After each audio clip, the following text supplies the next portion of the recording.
ओम श्री परमात्मे नमः। श्री ऐत्रेय उपनिषद श्री शंकराचार्य भाष्य द्वितीय खंड देवताओं की अन्न एवं आयतन याचना। वे ये इस प्रकार रचे हुए इंद्रिय अभिमानी देवगण इस महासमुद्र में पतित हो गए। उस पिंड को परमात्मा ने क्षुधा पिपासा से संयुक्त कर दिया। तब उन इंद्रिय अभिमानी देवताओं ने उनसे कहा, हमारे लिए कोई आश्रय स्थान बतलाइए जिसमें स्थित होकर हम अन्न भक्षण कर सकें। ईश्वर द्वारा लोकपाल रूप से संकल्प करके रचे हुए वे ये अग्नि आदि देवगण इस अति महान संसार आर्णव संसार समुद्र में गिरे।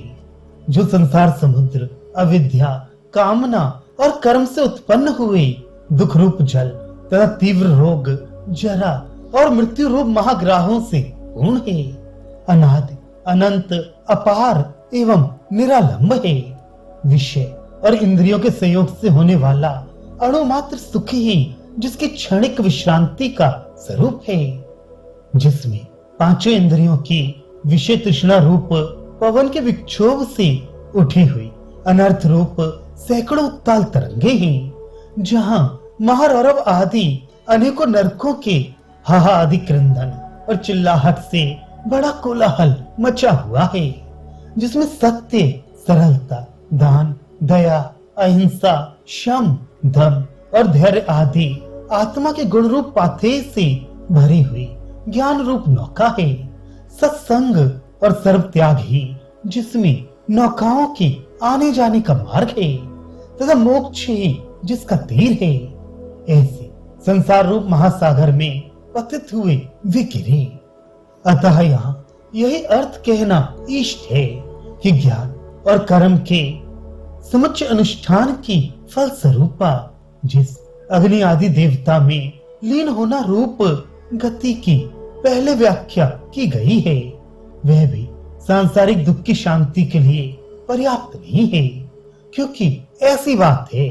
इसलिए देवतालय रूप गति संसार दुख की शांति का उपाय नहीं है। ऐसा जानकर जो परब्रह्म अपना और सब प्राणियों का आत्मा है, जिसके विशेषण आगे बताएंगे, और संसार की उत्पत्ति, स्थिति और संहार के कारण रूप से जिसका यहाँ प्रकरण है, उसे संसार के सभी दुखों की शांति के लिए जानना चाहिए।